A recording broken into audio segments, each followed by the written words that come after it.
రోసయ్య తాత గారు. ఆయన రాజకీయాల్లోనే ఒక స్టేట్స్మెన్.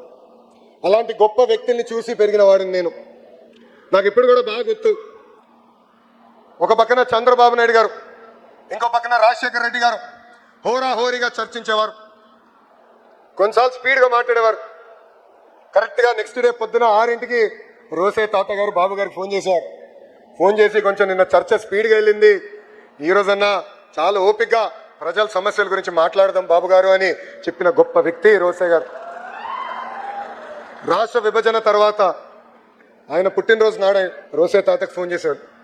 ఎప్పుడు చెప్పేవాడు, తాత మీరు రాజకీయాల్లో లేని లోటు మాకు అనిపిస్తుంది, మిమ్మల్ని చూసి పెరిగిన వాళ్ళం, మీరు చేసిన రాజకీయాలు వేరు, మాకు దారి చూపించాల్సిన బాధ్యత అని పెద్దానికి చెప్పేవాడిని.